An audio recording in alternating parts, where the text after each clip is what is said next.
কৃষ্ণ কৃষ্ণ কৃষ্ণ কৃষ্ণ মহাকৃষ্ণ जय गुरु शंकर सर्वगुणाकर जागे नहीं कीर्तन तुम्हारे चरणों को रेणु हतपति बार एक प्रणाम बार श्रीमंत शंकर नामामि सन्धानी सत्र जन्म सेवास्थली सेवास्थली उपस्थित নাই যদি আমার পরম শ্রদ্ধা পূর্ণকৃষ্ণ পৈত্যার শ্রীচরণ ভক্তি ভরা জানিছো আৰু আমাৰ শ্ৰদ্ধা দেৱতা উপস্থিত আছে দেৱতাৰ চৰণ ভক্তি ভৰা জানিছো অনুষ্ঠানটি সদায় সুন্দৰকৈ পৰিচালনা কৰি লৈ যোৱা আমাৰ হাতীয়ে বহুজনা শ্ৰীচৰণ ভক্তি ভৰা জানিছো আৰু আমাৰ অনুষ্ঠানৰ সমল ব্যক্তি পৈত্যাৰ শ্ৰদ্ধা আমাৰ বিশান্ত হত্যা বহুজনা শ্ৰীচৰণ ভক্তি ভৰা জানিছো আৰু অনুষ্ঠানত উপস্থিত হৈ থকা সমস্ত সন্ত মহন্ত আইবা আমি সমস্তজনৰ আমাৰ পয়সাৰ ভক্তিভাৱে নিবেদন কৰিছো কৃষ্ণ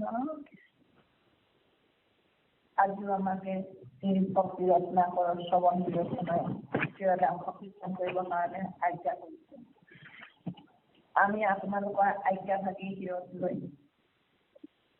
আমি আগবাঢ়িছো এভাগী মহাপুৰুষৰ বাণী মুখত লৈ কৃষ্ণ আৰু আপোনালোকৰ শ্ৰীচৰণলৈ শ্ৰীচৰণলৈ এভাগী সেৱা জনাইছো কৃষ্ণ কৃষ্ণ হে প্ৰাণ বন্ধু কৃষ্ণ কি পাৰ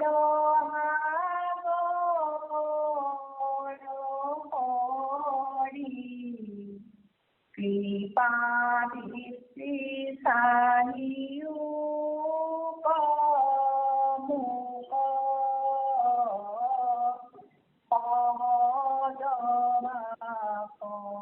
সহজমাপনাৰু শৰণ দিও কনাথ মোৰ অহংকাৰ দূৰ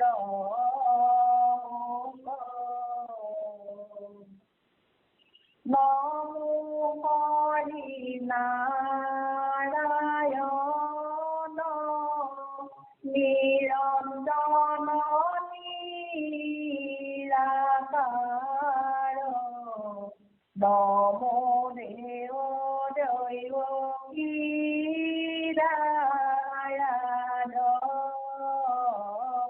পৰম অনাথ আমি তোমাৰ চৰণে নমি মাগো প্ৰভু ভকতি প্ৰসাদ ৰাম মাগো প্ৰভু ভকতি প্ৰসাদ কৃষ্ণ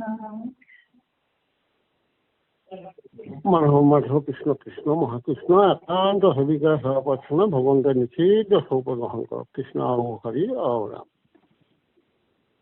কৃষ্ণ কৃষ্ণ আমি আগবাঢ়িছো সত্য প্ৰভু কৃষ্ণ আৰাধনা আপোনাৰ চৰণত কৃষ্ণ কৃষ্ণ আজি আমাৰ আছে 570 নম্বৰৰ পৰা কৃষ্ণ কৃষ্ণ কৃষ্ণ হৰি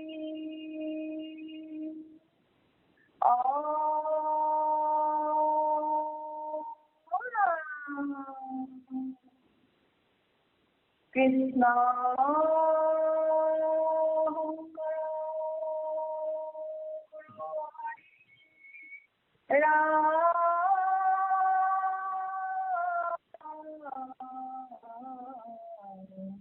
হৰি ৰাম ৰাম ৰাম হে ৰাম দেখাই শ্ৰৱণৰ গুণ নিৰন্তৰ হৰি কথা কবি মুখবি তোলৰ তাৰ যেন গতি তাক শুনিও সাম্প্ৰত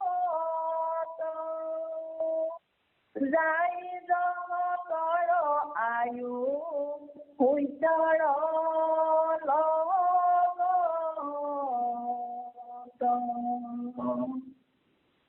এক ক্ষণ মাত্ৰ কথা শুনে মাধৱৰ বয়সা ফল আয়ু তাৰ দিন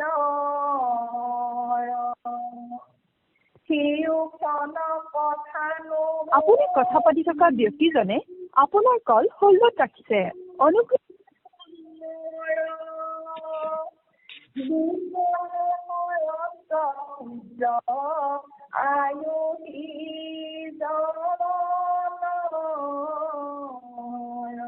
আপুনি কথা পাতি থকা ব্যক্তিজনে আপোনাৰ কল আয়ুৰ ফল তাহাৰ উত্তৰ যেন শুনিও সকল হৰি কথা হিনো যদি যিয়ে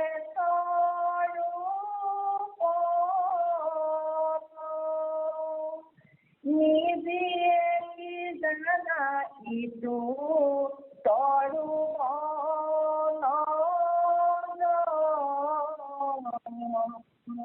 কৃষ্ণ কৃষ্ণ কৃষ্ণ মাধৱ মাধৱ হয় আমি এইখিনিকে আলোচনা কৰিবলৈ আগবাঢ়িছো। কৃষ্ণ কৃষ্ণ মাধৱ মাধৱ জয় গুৰু শংকৰ জয় জয়তে এই অনুষ্ঠানৰ জন্মদাতা আমাৰ সকলোৰে আদৰণীয় পূজ্যপাদ পুণ্যশ্লোক দেউতাৰ চৰণলৈ পুৱাৰ ভক্তি ভৰা সেৱা ভাগি আগবঢ়ালো।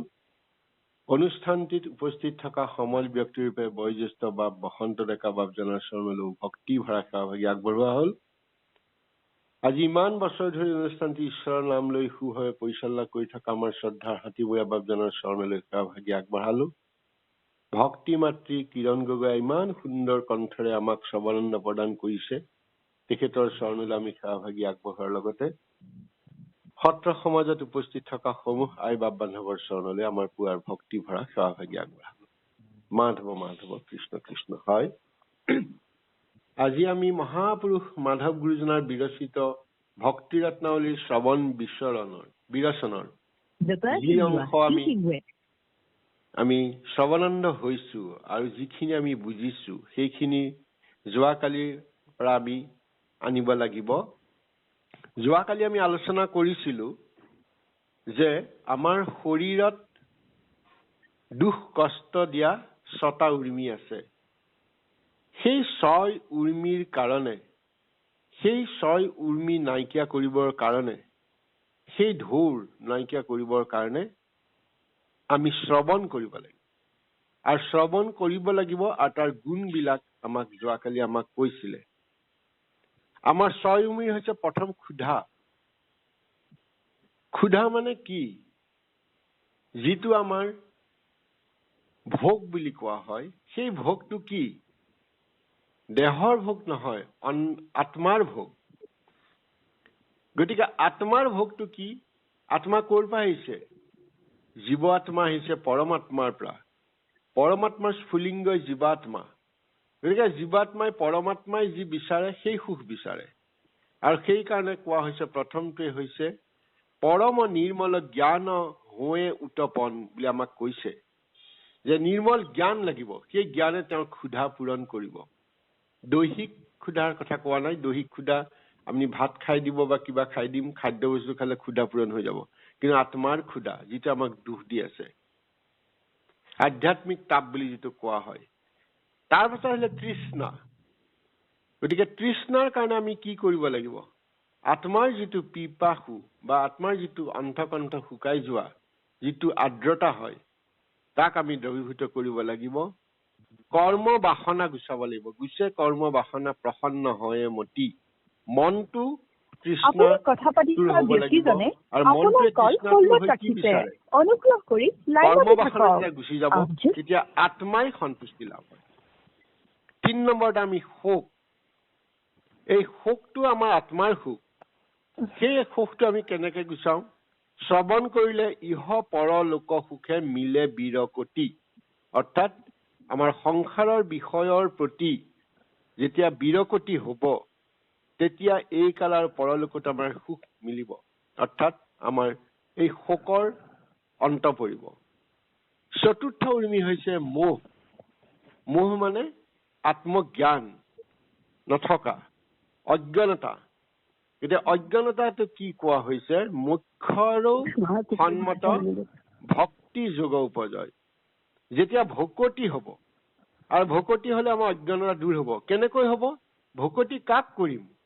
জ্ঞান আমাৰ কৰ্মমাগত ভকতি আছে ইয়াত সেয়া কোৱা নাই ইয়াত কৈছে ঈশ্বৰ সেৱাত নিবৃত্ত হৈ ঈশ্বৰৰ চৰণ যুগলত সাবত মাৰি ধৰি লৈ যেতিয়া আমি সাতু পাঞ্চ কৰিম তাত ভকতি আহিব সপ্ৰেম ভকতি আমাক দেউতাই আগতে বৰ সুন্দৰকৈ বুজাই গৈছে একো চিন্তা কৰিব নালাগিব কোনো কাম্য কৰ্ম নোহোৱাকৈ কৰা ঈশ্বৰ চিন্তাই হৈছে ভকতি আৰু সেই ভকতিয়ে আমাক মোহ যি উৰ্মি তাক নাইকিয়া কৰিব পঞ্চমতে হৈছে জৰা বা বৃদ্ধ বৃদ্ধ মানে কি আত্মাৰ বৃদ্ধ হয় নেকি নহয় দেহৰ বৃদ্ধ হয় আত্মাৰ বৃদ্ধ হয় কেনেকৈ কেতিয়াও নহয় আত্মাই এটা দেহেৰি আনটা দেহলৈ গুচি যায় এই যে যিটো আমাৰ জোৱাৰ সেইটো আনন্দহে লয় শুনি যিটো আনন্দ লভিলেও অতিশয় যেতিয়া দেহটোৱে এটা দেহৰ পৰা আনটা দেহলৈ যায় আত্মাই যেতিয়া বিচৰণ কৰিব খোজে জীৱ আত্মাই যেতিয়া বিচৰণ কৰিব পাৰে কলৈ যাব এটা দেহৰ পৰা নহয়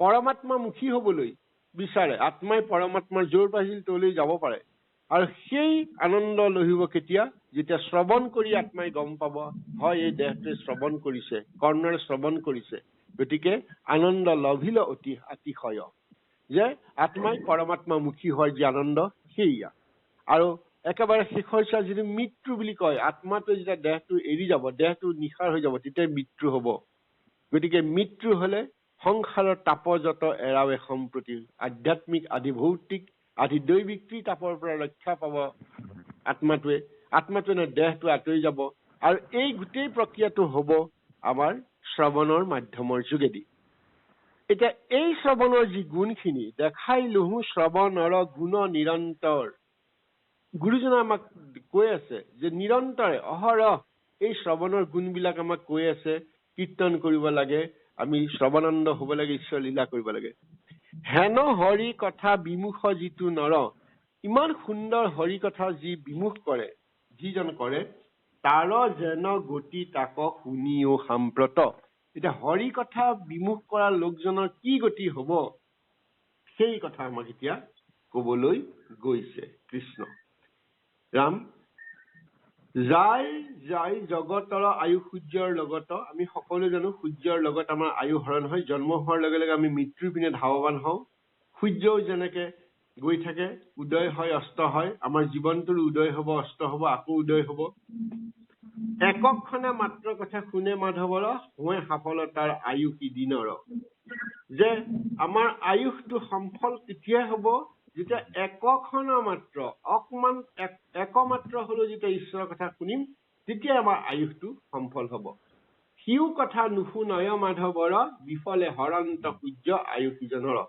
যে তেতিয়া মাধৱৰ কথা যদি নুশুনো তেতিয়াহ'লে আমাৰ আয়ুষটোৰ সফল হ'ব বিফল হ'ব সূৰ্যৰ লগত আয়ু হৰণ হৈ যাব সূৰ্যৰ লগত আয়ু হৰণ হৈ যাব কিন্তু আয়ু হৰণ হোৱাৰ লগে লগে আমি কলৈ যাম আমি সকলো হৰণ হৈ যাব নেকি নহয় যদি ঈশ্বৰৰ কথা শুনো তেতিয়া আমাৰ হৰণ নহয় বুলিবা জীৱন আদি আয়ুৰ সফল তাহাৰ উত্তৰ যেন শুনিও সকল বৰ সুন্দৰ কৈছে বুলিবা জীৱন আদি আয়ুৰ সফল গোটেই তত্ত্বখিনি পৰমাৰ্থিক কথাখিনি কৈছে বুলিবা মানে কবা কি কবা উচ্চাৰণ কৰিবা কি উচ্চাৰণ কৰিবা হৰি কথা জীৱন আদি আয়ু জীৱন আদি আয়ু মানে আমাক কি বুজাইছে সমগ্ৰ জীৱন কাল জন্মৰ পৰা মৃত্যু পৰ্যন্ত হৈছে জীৱন আদি আয়ু আৰু সেই জীৱন আদি আয়ু জন্মৰ পৰা মৃত্যুকাল বা সমগ্ৰ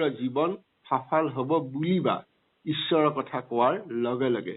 গতিকে আমাৰ জীৱন সফল কৰিবৰ কাৰণে আমি ঈশ্বৰৰ নাম ল'ব লাগিব।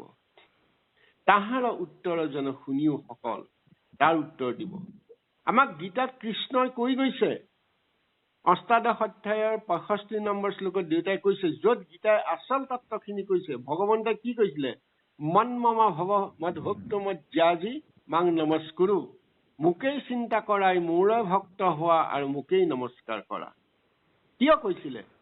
এই যে বুলিবা জীৱন আদি আয়ুৰ সফল, ঈশ্বৰৰ কথা ভাবিবৰ কাৰণে, ঈশ্বৰৰ কথা কবৰ কাৰণে। গতিকে এই কথাখিনিকে আকৌ কোৱা হৈছে, উত্তৰ কেনেছে? হৰি কথা হিনু যদি যিয়ে স্বৰূপত, নিজে কি জানা ইটো তৰু বন যত। মানুহজন জীয়াই থাকোতে সফল হৈ যাব বুলি কৈছে কেতিয়া? যেতিয়া হৰি কথা শুনিব। আৰু হৰি কথা শুনিলে আমাৰ জীৱনটো হ'ব, নহলে মৰাশ হ'ব। কিন্তু তৰু বন বিলাকতো কেনেকৈ জীয়াই আছে? তেওঁলোকে জীয়াই আছে নে নাই? নিজে কি জানা ইটো তৰু বন যত। কেনেকৈ তেওঁলোকে ঈশ্বৰৰ নাম নলোৱাকে কৈছে? নাই কৰা। চৰাচৰ জগতখনক, জড় হৈ থকা জগতখনক ভগৱন্তই যেতিয়া সোমাইছে, ভগৱন্তই যেতিয়া পৰশ দিছে, তেওঁলোক তৰু বন সকলোবিলাকে জীৱন্ত হৈ চৈতন্য হৈছে। নিজে কি জানা? কৃষ্ণ কৃষ্ণ। ইয়াৰ পাছৰখিনি পঢ়া হোৱা নাই নহয় আই? কৃষ্ণ কৃষ্ণ হয়। অকণ পঢ়ি দিয়কচোন, সুবিধা হ'ব কবলৈ। কৃষ্ণ মাধৱ আগবাঢ়ক। কৃষ্ণ কৃষ্ণ ৰাম বুলিবা বৃক্ষৰ নাহি বিশ্বাস ভোজন।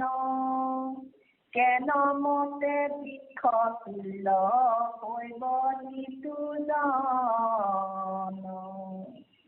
দেখিও সাক্ষাতে ভোজন আদি হবে কৰে।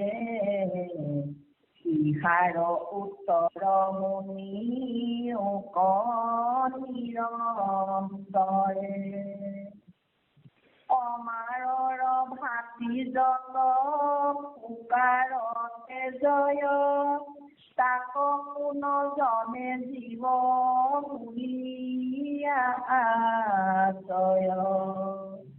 বিশ্বাস ভূজন আদি কৰয় কৰে।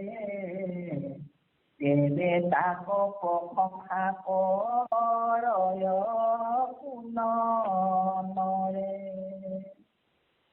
তৰুলতা আদিৰ জীৱন যেন বিকা। সেই মতে নিজনে নুশুনে হৰি কথা। যাৰ কৰ্ণ পথ কৰ্ণ মূল দামোদৰ। পশু অধম পশু অজ্ঞানী। কৃষ্ণ কৃষ্ণ কৃষ্ণ মাধৱ মাধৱ। হয়, আমি এইখিনিকে অকণ আলোচনা কৰি আছো, আগৰ পৰা আহি আছো। আমি সকলোৱে জানো এই জীৱ জগতত উৰণ বুৰণ গজন গমন এই চাৰিমুঠি জীৱ, সেই চাৰিমুঠি জীৱই চৈতন্য হৈ আছে। ঈশ্বৰৰ পৰশত ঈশ্বৰ সোমাই আছে কাৰণে, আৰু ঈশ্বৰ সোমাই তাত লীলা কৰি আছে, আৰু লীলা কৰি তেখেতে ভগৱন্তই ইয়াত আনন্দ লভিছে। কৃষ্ণ কৃষ্ণ মাধৱ মাধৱ। কৃষ্ণ কিবা কৈছে নেকি প্ৰভু? কৃষ্ণ হয়, কোৱা নাই বাৰু। এতিয়া আমাক কোৱা হৈছে বুলিবা বৃক্ষৰ নাহি নিশ্বাস ভোজন। যে বৃক্ষৰ নিশ্বাস শ্বাস প্ৰশ্বাস নকৰে নেকি? ভোজন নকৰে নেকি? নাই নেকি? কেনেমতে বৃক্ষ তুল্য হব সিটো জন। এতিয়া বৃক্ষৰ তুল্য কেনেকৈ হব সেইজন যিজনে ঈশ্বৰৰ নাম নলয়। এতিয়া আমি জানো যে আমি পঞ্চকোশী জীৱ হৈছে মানুহ। প্ৰাণ বায়ু আছে, জীৱৰো আছে, সকলো জীৱৰ আছে, বৃক্ষৰো আছে। প্ৰাণ কোষ আছে, অন্নময় কোষ আছে। এই অন্নময় কোষেৰে গছে শিৱাৰ যোগেদি খাদ্য গ্ৰহণ কৰে। প্ৰাণময় কোষেদি তেওঁলোকে নিশ্বাস লয়। আমি সকলোৱে জানো বৈজ্ঞানিকভাৱে গছে কাৰ্বন ডাই অক্সাইড লৈ অক্সিজেনটো আমালৈ এৰি দিয়ে। গতিকে তেওঁলোকে সেই প্ৰক্ৰিয়াৰে জীৱিত হৈ আছে। এটা বৃক্ষৰ তুল্য হ'ব কেনে, কিন্তু তেওঁলোকে অন্য নাই। তেওঁলোকৰ বিজ্ঞানময় কোষ নাই, মনোময় কোষ নাই, আনন্দময় কোষ নাই। অৰ্থাৎ তেওঁলোকে জীয়াই থাকিবৰ কাৰণে যিখিনি আছে সেইখিনি থাকে আৰু লোকক দি থাকে। গছে ফল মূল দিয়ে, ছাঁ দিয়ে, আৰু তেওঁলোকে নিৰ্বিকাৰ। তেওঁলোকক যদি কোৱা ফলটো ছিঙি গছডাল ভাঙিও দিয়ে তেওঁলোকে একো নকয়। অৰ্থাৎ তেওঁলোকৰ বিজ্ঞানময় কোষ নাই।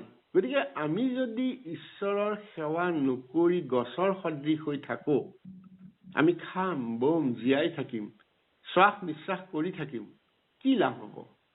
সেই কথাখিনি উত্তৰটো দিছে, ইহাৰ দেখিও সাক্ষাতে ভোজন আদি সবে কৰে, ইহাৰ উত্তৰ শুনি উক নিৰন্তৰ উত্তৰ দিব যে সকলো জীৱই উশাহ লয়, নিশাহেৰে খাদ্য গ্ৰহণ কৰে। গতিকে পাৰ্থক্য কোনখিনিত? সুন্দৰ উদাহৰণে কৈছে, কমাৰৰ ভাতৃজাত ফকাৰতীয় জয়, তাক কোনে জীয়নে জীয়া বুলি আছয়। অৰ্থাৎ কমাৰৰ যিটো ভাতিশালত, কমাৰ শালত যিটো ভাতিটোৱে অগ্নিক প্ৰজ্বলিত কৰি ৰাখিবৰ কাৰণে যি বায়ু সঞ্চালন কৰাৰ যিটো ভাতি, সেইটো উশাহ ফোঁচ-ফাঁচ কৰি থাকে। কিন্তু ভাতিটো জানো জীৱিত বুলি আমি ক'ব পাৰিম? ফোঁচ-ফাঁচ কৰিলে নোৱাৰো। সি মাত্ৰ কামটো সম্পাদন কৰিছে। তাৰ এটা কাৰণ আছে, জুইকুৰা জ্বলাই ৰখা, লোহা গলাবৰ কাৰণে, উত্তপ্ত কৰি ৰাখিবৰ কাৰণে জুইকুৰা শক্তি প্ৰদান কৰা, সেই কাম কৰি আছে। ইয়াত অন্য কোনো কাম নাই। আমি সেইটো কাৰণে ভাতিটোক দি আছে বুলি নকওঁ। তাত অনুৰূপ যিটো আমি গ্ৰহণ কৰা কওঁ, ভোজন কৰা কওঁ, কোনে ভোজন কৰে? 20 ভোজন আদি কৰয় শুকৰে, শুকৰ গাহৰিয়ে তেওঁৰ প্ৰিয় বস্তু বিষ্ঠা, মলমূত্ৰ, উচিষ্ট এয়া ভোজন কৰে। তেবে তাক প্ৰশংসা কৰয় কোনো নৰে। তেওঁক বিষ্ঠা ভোজন কৰা কাৰণে তেওঁক কোনোবাই প্ৰশংসা কৰে নেকি? নকয়। তেওঁক কৈ যে হয়, সি তাৰ কাম, গাহৰিয়ে ভাত নাখায়, গাহৰি একো নাখায়, ভাল বস্তু দিলে নাখায়, সি বিষ্ঠাহে খায়। কিন্তু এইটো প্ৰশংসা কৰাৰ কথা নহয়। তৰুলতা আদি জীৱন যেন বৃথা, সেই মতে নিজনে নুশুনে হৰি কথা। এতিয়া তৰুলতাৰ বৃথা বুলি এইটো কাৰণে কোৱা হৈছে যে তেওঁলোকৰ কৰ্মৰ ফল অনুসৰি জীৱই যেতিয়া তৰুবন হয়, আমি সকলোৱে জানো আৰব্ধ প্ৰাৰব্ধ অনাৰব্ধ ক্ৰিয়াবিলাকৰ কথা। সেই প্ৰক্ৰিয়াৰ মাজদি গৈ যেতিয়া তৰুবন আমি হ'ব লগা হয়, তেতিয়া জীৱনটো আমাৰ কি হয়? বৃথা বুলি কোৱা হয় এইটো কাৰণে যে তেতিয়া ঈশ্বৰৰ নাম লোৱাৰ কথাটো নাথাকে। আৰু নাম লোৱাৰ কথাটো নাথাকে, সুবিধাটো নাই কাৰণে তেওঁলোকৰ পাপ নহয় বা পুণ্যও নহয়। কিন্তু তেওঁলোকৰ সেই কৰ্মফলটো ভোগে আৰু পাছলৈ উন্নতি সাধন কৰে। গতিকে তৰুলতা আদি জীৱনো যেনে তেওঁলোকৰ জীৱনটো সেইটো কাৰণে বৃথা যে ঈশ্বৰৰ নাম ল'ব পৰা নাই। আৰু মানুহৰ জীৱনটো বৃথা হ'ব নালাগে, যিহেতু আমাক জ্ঞানময়, আনন্দময়, বিজ্ঞানময় 5টা কোষেই দিছে। এই পঞ্চকোষীৰে আমি জীৱনটোক সফল কৰি তুলিব পাৰো ঈশ্বৰৰ নাম লৈ। বুলিবা জীৱন আদি আয়ুৰ সফল বুলি আগতে সেইকাৰণেই কৈছে, সফল হ'ব। কৃষ্ণ যাৰ কৰ্ণ পথক নগৈল দামোদৰ, পশুটো অধম পশু অজ্ঞানী বৰ্বৰ। এতিয়া আমাৰ ইমান পঞ্চকোষী মানুহ হৈ আমাৰ কৰ্ণপথৰ কৰ্ণেন্দ্ৰিয় যদি ঈশ্বৰৰ কথা আমি নুশুনো, দামোদৰৰ কথা নুশুনো, তেতিয়া পশুটো অধম হম, পশু অজ্ঞানী বৰ্বৰ। পশুৰ কাণ আছে, কিন্তু পশুৰ কাণেৰে ঈশ্বৰৰ নাম শুনিলে পশুৱে গম পায় নে? নাপায়। কিয় নাপায়? যে তেওঁক সেই বিজ্ঞানময় কোষ বা বিবেকটো দিয়া নাই, যিটো বিবেকৰ যোগেদি ঈশ্বৰ তত্ত্ব উপলব্ধি কৰিব পাৰে। মনোময় কোষ দিছে, গৰু এটা মেলি দিলে সি আকৌ পুনৰ ঘৰলৈ গুচি আহিব পাৰে, তাৰ মনোজগতত সেইটো ক্ৰিয়া কৰে। কিন্তু বিবেক বোলা যি বস্তু সেই আমাক দিয়া নাই, সেই জাতিবিলাকক, সেই জীৱবিলাকক। গতিকে এই আমাৰ কৰ্ণ ইন্দ্ৰিয়ৰ যোগেদি শ্ৰৱণ কৰিব লাগিব কি? ঈশ্বৰৰ নাম, ঈশ্বৰৰ গুণানুকীৰ্তন। তেতিয়াহে আমি মানুহৰ জীৱনটো সফল হ'ব লাগিব পাৰি। অৱজ্ঞাৰ স্থলী সিটো কুকুৰ সদৃশ, বিষ্ঠাভুঞ্জী কৰে যেন শুকুৰে হৰি। এতিয়া কুকুৰৰ কি হৈছে? কুকুৰৰ সদৃশ অৱজ্ঞা হ'ব। কুকুৰক মানুহে লেই লেই চেই চেই কাক কৰে? কুকুৰক কৰে, গৰু এটাক নকৰে। কিন্তু ছাগলী তাক লেইছে নকৰে, কুকুৰক কৰে। কিয় কৰে? সি কামোৰে, সি অখাদ্য বস্তু খায়। গতিকে অৱজ্ঞাৰ স্থলী সিটো কুকুৰৰ সদৃশ। কাৰ কুকুৰৰ সদৃশ? যিসকলে ঈশ্বৰৰ নাম নলয়, যিসকলে মাত্ৰ কৰ্ণ আছে, বিবেক আছে, চব আছে, ইন্দ্ৰিয় আছে, ইন্দ্ৰিয়সমূহ ব্যৱহাৰ কৰা নাই। বিষ্ঠাভোজী যেনে কুকুৰে অৰ্থাৎ গাহৰিয়ে যেনেকে আনন্দ মনেৰে বিষ্ঠা ভোজন কৰি থাকে, কুকুৰে যেনেকে লেইছে অৱস্থা হয়। আমাৰ যিসকলে ঈশ্বৰৰ নাম নুশুনে, জীৱনটো সফল কৰিবতো বাদেই দিয়ক, ঈশ্বৰৰ নামৰ কাষলৈকে নাযায়, সেই সকলো তেনেকুৱা অৱজ্ঞিত হৈ থাকে। আকৌ এটা উদাহৰণ দিছে, উত্তেজনা কণ্টক চবায়া অতি মৰে, ভাৰ পায়া গদৰ্ভে আনন্দ যেন কৰে। উটে ক'ত থাকে? উটে থাকে মৰুভূমিত। মৰুভূমিত পানী নাই, তাত কাঁইট থাকে, কাঁইটীয়া গছ থাকে। সেই কাঁইটীয়া গছত পানী বুলি বা কিবা ৰস পাম বুলি উঠে চবাই কাঁইট। কিয়? তৃষ্ণা দূৰ কৰিবৰ কাৰণে। কিন্তু চবাওঁতে তাৰ কুঁৱাৰী ফালি যায় কাঁইটে, আৰু সেই তেজ যি ওলাই সেই তেজকে পানী বুলি খায়। গতিকে উত্তৰ যি অৱস্থা, আমাৰো সেইটো হৈছে, আমি কামনা বাসনাকে আমি তৃপ্তি কৰিব যাওঁ। কি কাৰণে? যে কামনা বাসনাই যেন আমাক জীৱনটো পৰিপূৰ্ণ কৰি তুলিব। কিন্তু সেই কামনা বাসনাই যেতিয়া আমাক সুখ দিয়ে বুলি ভাবি দুখৰ ৰাস্তাতে দিয়ে, আমি গম নাপাওঁ। আমাক ধন জন স্ত্ৰী সকলো দিলে, দিয়াৰ পাছত আমি ভাবো যে এয়া আমি পালো, ঈশ্বৰৰ দান বুলি নাভাবো, আমি এয়া পালো, আমাৰ কৰ্ম। কিন্তু সেই যে আমাৰ দুখ দিব পাৰে, সেই সংসাৰৰ ব্যাধিয়ে দুখ দিব পাৰে, এই কথা বুজি নাপায় দুখখিনিকে আমি সুখ বুলি উত্তৰ নিচিনাকে আমি কুঁৱাৰী চেলেকি থাকো। ভাৰ পায়া গদৰ্ভে আনন্দ যেন কৰে। এতিয়া গাধই এনেই যাব নোৱাৰে। গাধৰ এটা কথা আছে, গাধৰ পিঠিত যদি কিবা এটা দি নিদিয়ে সি গাধই খোজ কাঢ়িব নোৱাৰে। গতিকে গাধৰ পিঠিত সি খোজ কঢ়াব হলেই সি কিবা এটা ভাৰ লাগিব। ঠিক তেনেকে যিসকল লোকে ঈশ্বৰ চিন্তা নকৰে, কিবা এটাতো ল'ব লাগিব, হয় ঈশ্বৰ চিন্তা কৰিব লাগিব যাবৰ কাৰণে, সেইটো মানুহৰ ইনটিউচন। কিবা এটা লৈ কিবা এটা কৰি জীয়াই থাকিব লাগিব। কি কৰিব? সেই সকলে ভাৰ লয়। কি লয়? ভোগ বাসনাৰ ভাৰটো তেওঁলোকে লয়, আৰু তেওঁলোকে লৈ পেলাই খুব ৰং কৰে, ইন্দ্ৰিয় তৃপ্তি হয়, আৰু ইন্দ্ৰিয় তৃপ্তিকে তেওঁলোকে পৰম তৃপ্তি বুলি ভাবি লৈ পেলাই যায়। সেই সকলো লোক আমাৰ হল অৱজ্ঞাৰ স্থলী। গতিকে আমাক উদাহৰণে দিলে যে আমাৰ জীৱনটো শুকৰ গাহৰি, কুকুৰ, উট আৰু গাধৰ দৰে জীৱন হব নালাগে। কিন্তু জীৱন হব যদি ভগৱানৰ কথা নেভাবো। আমি জানো ইন্দ্ৰই যেনেকৈ ৰম্ভা আদিৰ লগত সম্ভোগ কৰি থাকি অৱজ্ঞাৰ স্থলীত আছিলে, ঠিক তেনেকৈ কুকুৰেও যি ধৰণে সম্ভোগ কৰি অৱজ্ঞাৰ স্থলীত থাকে, সেই ধৰণে হব। অৰ্থাৎ মানুহে একমাত্ৰ জীৱ, যি জীৱই দেৱতাতকৈ উচ্চ স্তৰলৈ যাব পাৰে, আৰু দেৱতাতকৈ উচ্চ স্তৰৰ সুবিধা আছে, যিটো সাধন দেহ আছে, জীৱনটো সফল কৰিব পাৰে, অন্যই কোনো নোৱাৰে। ইমান সুন্দৰ উপমাৰ যোগেদি আমাক গুৰুজনাই ইয়াত দেখুৱাই দিছে। কৃষ্ণ কৃষ্ণ। আগভাগাই কৃষ্ণ কৃষ্ণ। এৰা হৰি কথা এৰি বিষয়তৰ এহি চাৰি ঘোটা পশু পতন্তৰ তাৰ, কিন্তু পশু হবনুহি ভগৱতীৰ পাত্ৰ, ভকতিত অধিকাৰ মনুষ্যৰ মাত্ৰ। হেনয় মনুষ্যে কৃষ্ণ কথা নুশুনয়, চাৰিওপকূত সিধু অধম নিশ্চয়। যতে কনিন্দিত লোক আছে নিৰন্তৰ,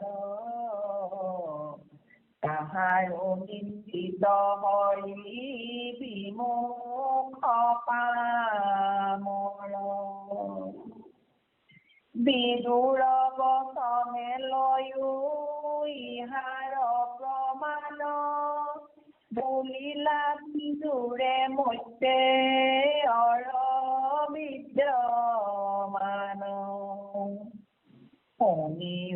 মৈত্ৰেয় মূৰ যেন অভিমত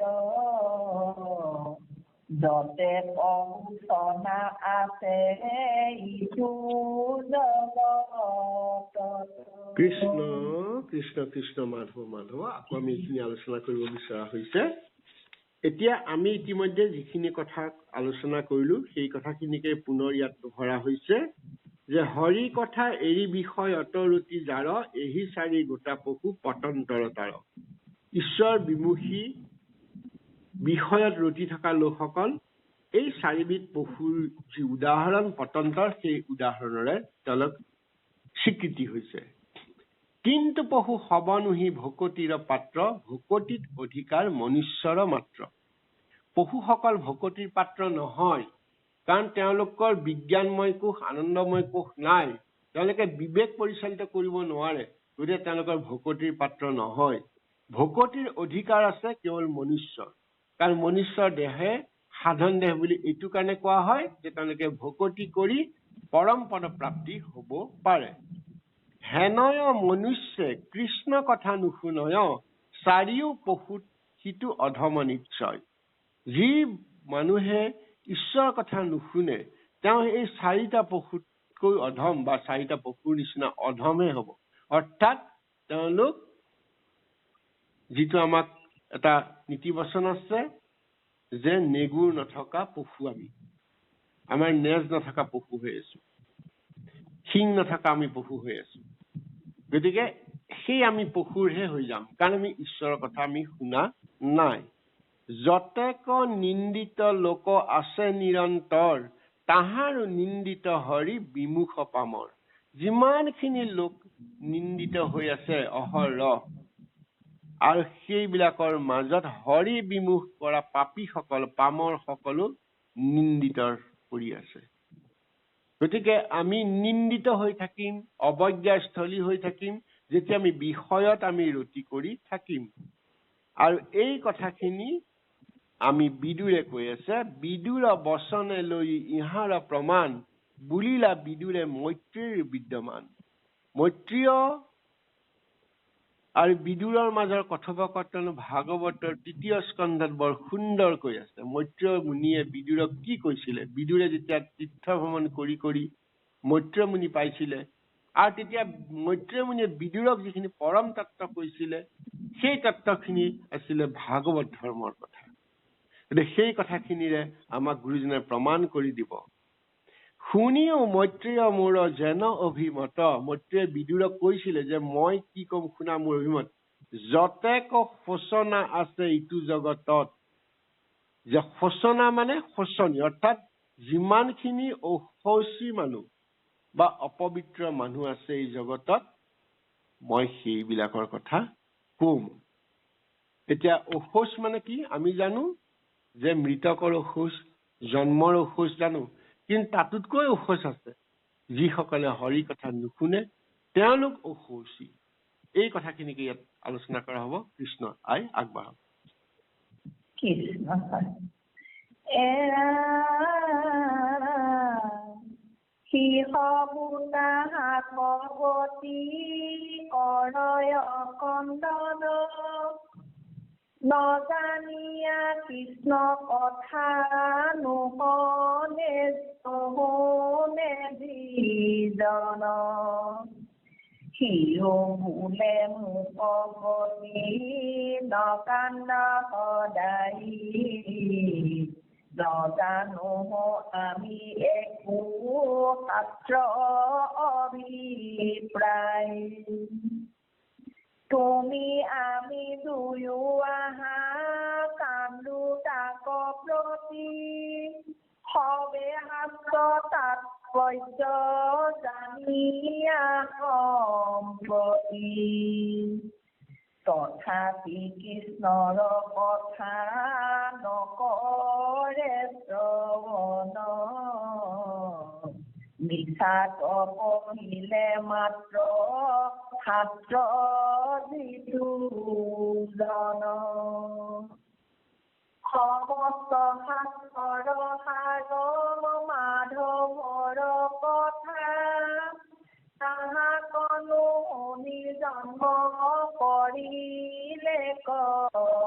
বৃথা অনেক জন্মৰ দুৰ্বাসনা আছে তাৰ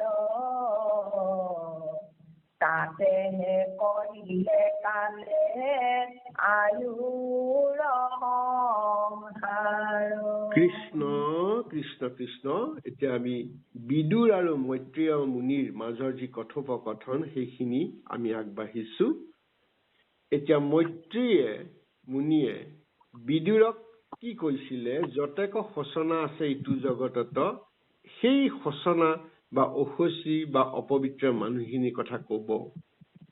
আৰু কওঁতে কৈছে কি, তুমি আমি দুয়ো আহা কান্দো তাকো প্ৰতি। আহা, আমি বিদুৰ আৰু মৈত্ৰেয় কৈছে আমি দুয়ো কান্দো, আমাৰ দুখ লাগিছে। কাৰ প্ৰতি দুখ লাগিছে, কাৰ প্ৰতি ক্ৰন্দন কৰিছে? শিশু তাহাক প্ৰতি কৰে ক্ৰন্দন কাৰ প্ৰতি? নাজানিয়া কৃষ্ণ কথা নুশুনে যিজন, যিজনে কৃষ্ণৰ কথা নেজানে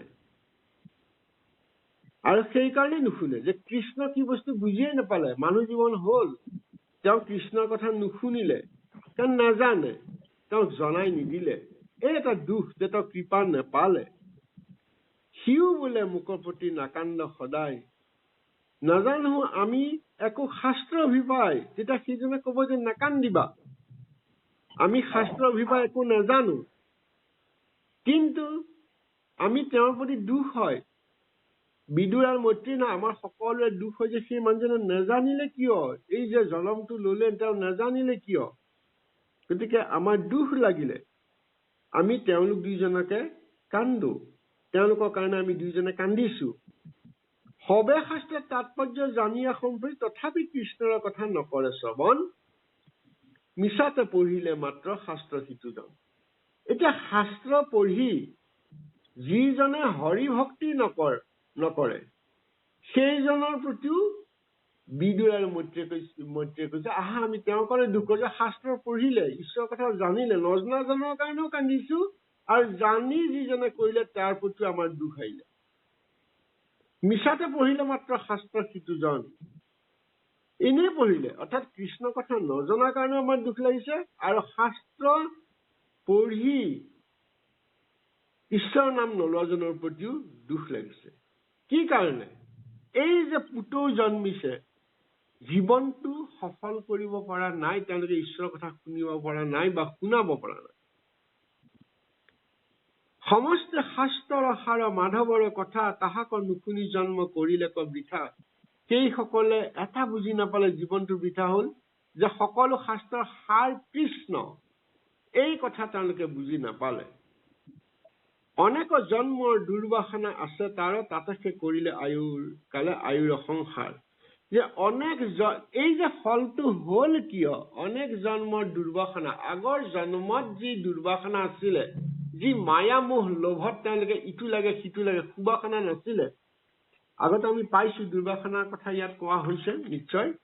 এই যে দুৰ্বাসনা বিলাক আছিলে, সেই দুৰ্বাসনা বিলাকে ফল হৈ পাছৰ জন্মত তেওঁলোকে সেই দুৰ্বাসনাৰ কৰি থকা ফলবিলাক লোভিবৰ কাৰণে কৰিছে। সুবাসনা নাছিলে, তেওঁলোকৰ বাসনা আছিলে, বাসনাই আসক্তি কৰিছিলে, আসক্তিয়ে পাপ কৰি দোষ কৰিছিলে। অৰ্থাৎ তেওঁলোকৰ কাম আছিলে, ক্ৰোধ আছিলে, ক্ৰোধৰ ফলত পাপ উৎপন্ন হৈ তেওঁলোক বিনাশ হৈছিলে।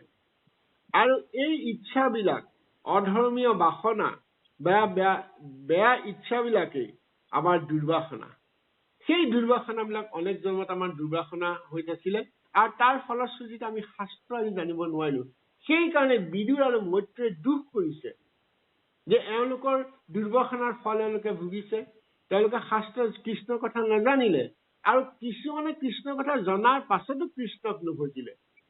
এই কথাখিনি আমাক বুজাই দিছে গুৰুজনাই, যে তোমালোকে কৃষ্ণৰ কথা নজনাতো যেনেকুৱা দুখ লাগে, জানি নকৰাটো সেই সমানেই দুখী হৈ যায়। গতিকে আমি সেই ব্যৱস্থাৰ মাজত আছো। গতিকে ইয়াৰ কাৰণে ঈশ্বৰৰ নাম লবৰ কাৰণে আমি কি কৰিব লাগিব, এই কথাখিনিকে পৰৱৰ্তীলৈ গৈছে কৃষ্ণ আগবাঢ়ক। কৃষ্ণ বাক্য মন হৰিৰবে পাৰ সকল হৰি কথা বিনে আৰু সকলে বিফল তাত পৰে জানিবা নাহিকে আত্মবাধাতি তাক লাগি ময়ো অনুশোচ কৰো আতি বিদুৰৰ বচন এহি মানে থওঁ আবে তাৰ ধীমত অৱস্থা তাক কওঁ কেৱল ব্যথেহে আয়ু ভুল সমাপতি কিন্তু সিটো অৱশ্যে যায় বেক অদুগতি লয়ো কৰি হাৰ সাক্ষী বমাৰ বাক্যত কহন্ত ব্ৰহ্মায়ে দেৱ হবৰ আগত সৃষ্টি আদি কৰি মাধৱৰ লীলা যত তাক বহিভূত অন্য সুখ কৃষ্ণ কৃষ্ণ কৃষ্ণ মাধৱ মাধৱ হয় এতিয়া আমি বিদুৰ আৰু মৈত্ৰীয়ে যিখিনি তেওঁলোকে কথা বতৰা পাতিছিলে এই কথাখিনি গুৰুজনাই ইয়াত এইটো কাৰণেই ক'লে যে এনেকুৱা ধৰণৰ ব্যক্তি বা নৰ আমাৰ এই ধৰাত আছে আৰু তেওঁলোকৰ কিয় হৈছে এই কথাখিনিকে কোৱা হৈছে বাক্য মন শৰীৰ ব্যাপৰ সকল হৰি কথা বিনে আৰু সকলে বিফল অৰ্থাৎ আমাৰ দেহটোত থকা ইন্দ্ৰিয়সমূহ যি সংযুক্ত হৈ আছে সেই সংযুক্ত হৈ থকা ইন্দ্ৰিয়বিলাকে 10 ইন্দ্ৰিয়ই কি কৰি আছে তেওঁলোকৰ ব্যাপাৰ কি বাক্য কথা মন শৰীৰ সেই সকলৰ ব্যাপাৰটো কি বা তেওঁলোকৰ কৰ্ম কি তেওঁলোকৰ কাম কি ধৰ্ম অৰ্জন কৰা ইন্দ্ৰিয়সমূহ কিন্তু তাকে কৰা নাই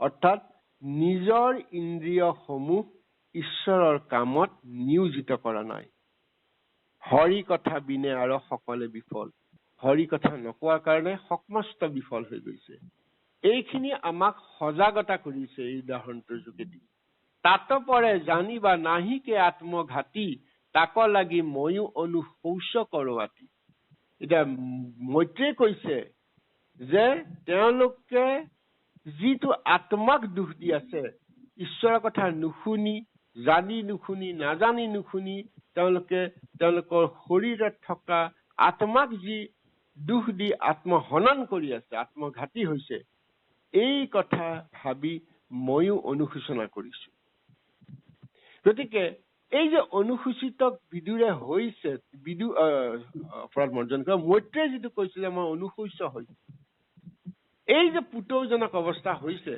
যে আমিও আমাক কৈছে যে আমাৰ এইখিনি পঢ়িলে আমিও যদি তেনেকুৱা মানুহ আছো আমিও সেইখিনি নিজকে সংশোধন কৰিব লাগিব পৰিমাৰ্জিত কৰিব লাগিব গুৰুজনাই এই বাণীখিনিকে ইয়াত দিয়া যেন অনুভৱ হৈছে বিদুৰ বচন এহি মানে থওঁ আৰু তাৰ জীমত অৱস্থা তাক কওঁ এতিয়া বিদুৰৰ বচনখিনি কৈ থৈ এতিয়া ইয়াৰ ফলাফল কি হৈছে এনেধৰণৰ লোকৰ ফলত হৰি বিমুখ হোৱা লোকসকলৰ জানি শাস্ত্ৰত জানি কৃষ্ণক জানিও ভকতি নকৰা সকলৰ অৱস্থা কি হৈছে কেৱল ব্যৰ্থ সে আয়ু হৈল সমাপতি আয়ু সমাপতি হল অৰ্থাৎ জন্মৰ পৰা মৃত্যুলৈকে যিটো জীৱন বুলি কোৱা হয় সেই জীৱনটো জীৱন নহল তেওঁলোকৰ ব্যৰ্থ হল অৰ্থাৎ সফল নহল তেওঁলোকে জীৱনেই নহল কেৱল জীয়াইহে থাকিলে কিন্তু সিটো অৱশ্যে যাইবেক অধোগতি গতিকে তেওঁলোকে দুটা আছে ঊৰ্ধ্বগতি আৰু অধোগতি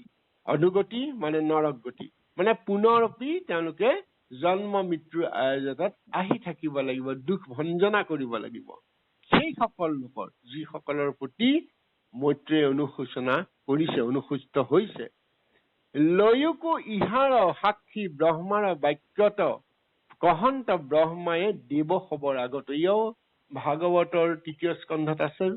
ব্ৰহ্মাই দেৱতাসকলৰ কি কৈছিলে এই কথাখিনিকে আকৌ গুৰুজনে আমাক আনিছে।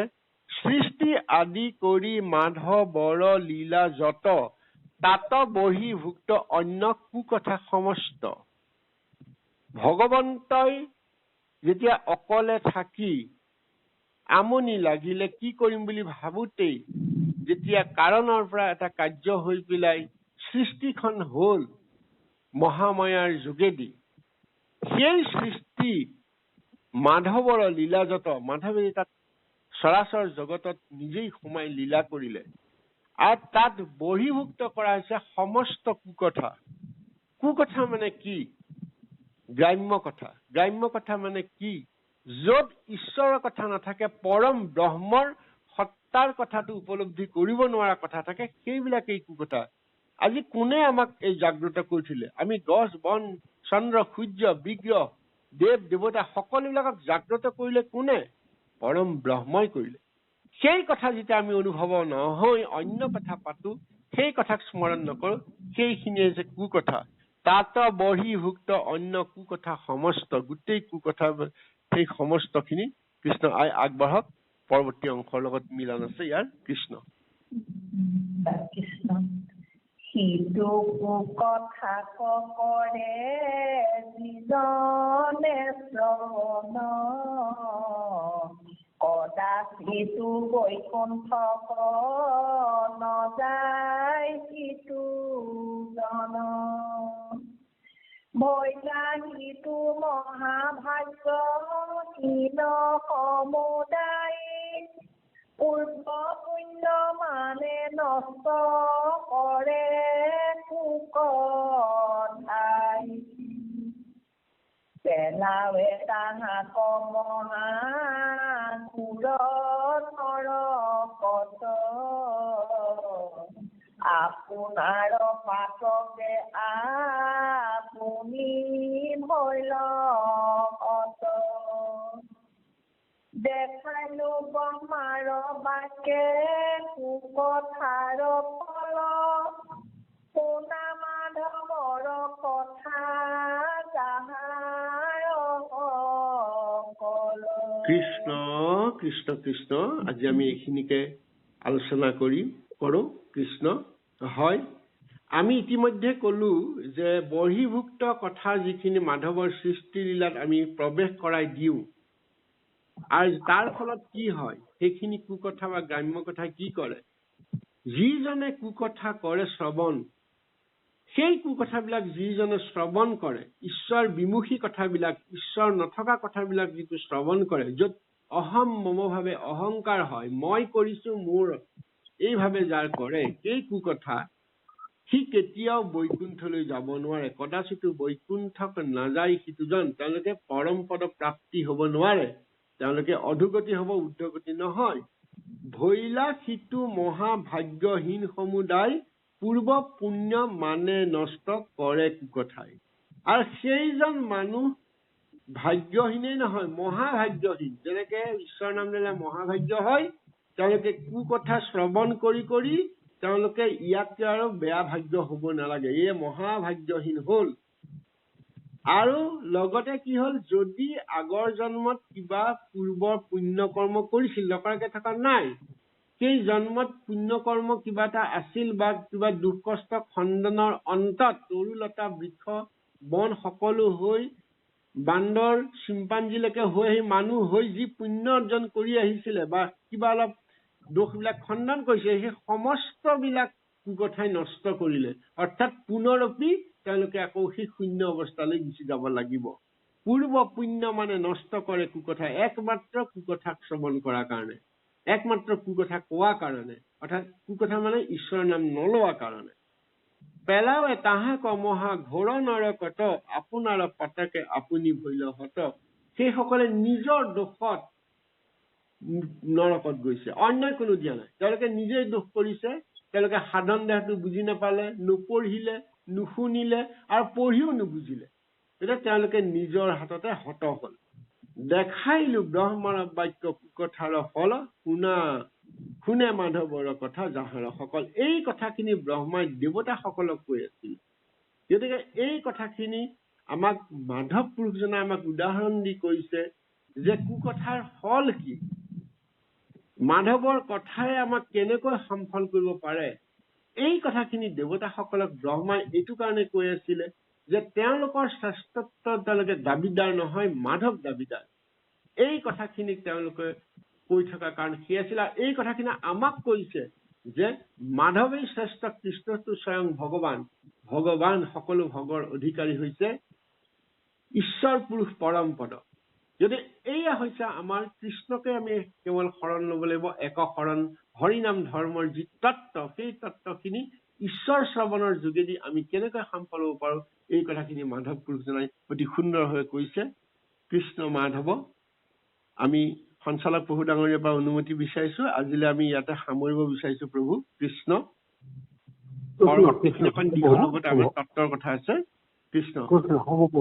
হয়, আমি এইখিনি কথাকে আজি আপোনাৰ সবৰ আগত আমি যেনেকৈ জানো অল্প বুদ্ধিৰে পদবচনে কি কৈছে সেইখিনিকে চেষ্টা কৰিছো বুজিবলৈ, আৰু নিজে যি বুজি ভাবিছো সেইখিনিকে কৈছো। ইয়াত অনেক ভুল ত্ৰুটি আছে বাক্য বচনত, কথন মথনত নথকা নহয়।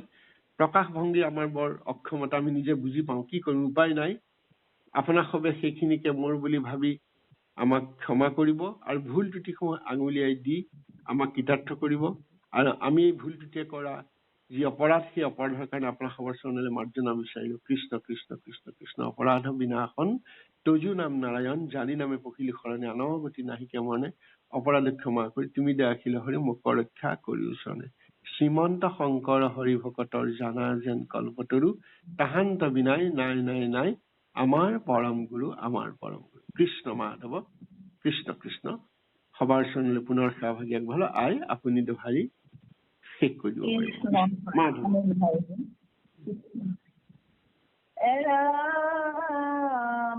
পেলাৱে তাহাক মহাপুৰণৰ কত, আপোনাৰ পাতকে আপুনি বৈল দেখাইলো ব্ৰহ্মাৰ বাক্যে কুকথাৰ ফল, শুনে মাধৱৰ কথা যাহাৰ কল, হৰি ৰাম ৰাম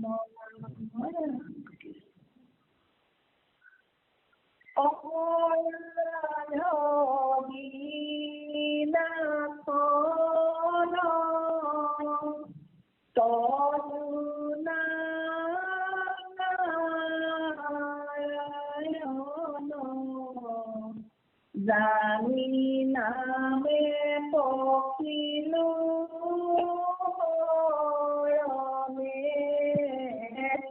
আনবতি নাহিকে মৰণে, অপৰাধ ক্ষমা কৰি তুমি দয়ালি নহৰি, মোক ৰক্ষা কৰি ওচৰনে, ৰাম মোক ৰক্ষা কৰি ওচৰনে। কৃষ্ণ কৃষ্ণ হৰি ৰাম। শ্ৰীমন্ত শংকৰ হৰি ভকতৰ জানা